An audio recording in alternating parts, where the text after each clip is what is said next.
توهان دفاعي كبير في هزيمة منتخب مصر من أوزبكستان وكوارث في الهدف الثاني، بس خلينا الأول نبتدي بالهدف الأول. مبدئيا في مشكلة في الخروج بالكورة من تحت الضغط، وهنا بدل ما مروان عثمان يلعب السهل لصلاح ونطلع بهجمة بيفقد الكورة تحت الضغط. بس الموقف ما يبانش خطير، لعيب أوزبكستان متحوط فعلى الأقل 5 لعيبة مصرية قريبين، إلا إن دفاع منتخب مصر بيندفع، أو بمعنى أصح بيجري ورا الكرة وخلاص.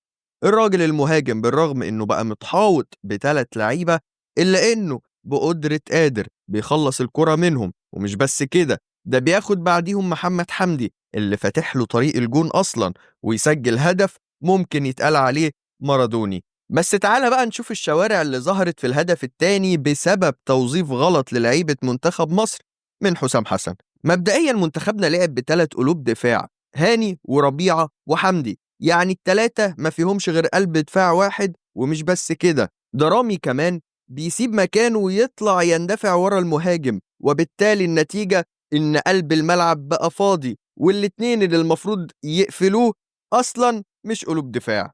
الطبيعي إن رامي يفضل مكانه، والمهاجم اللي هو سحب رامي في اللعبة دي كان يستلمه مروان عطية أو مروان عثمان، والتاني يروح يضغط على حامل الكورة. بس طبعا مفيش ضغط على حامل الكورة، ولو كان حمدي قلب دفاع حقيقي كان هيقدر يرحل مكان رامي ويقفل المساحة اللي ظهرت، خصوصا إن اللعبة على الجبهة التانية فمفيش خطورة من ناحية حمدي.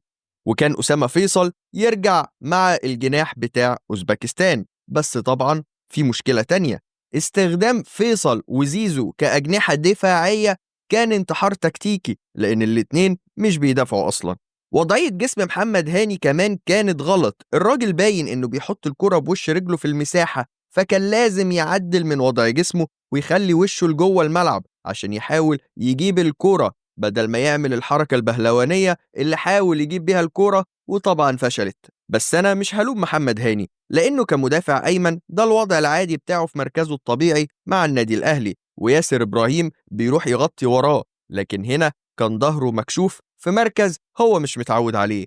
وطبعا مهاجم أوزبكستان استلم بأريحية، ورغم محاولة صبحي إنه يعطله ويأخر الهجمة، بس شوف الارتداد الدفاعي، مفيش لا شراسة ولا روح.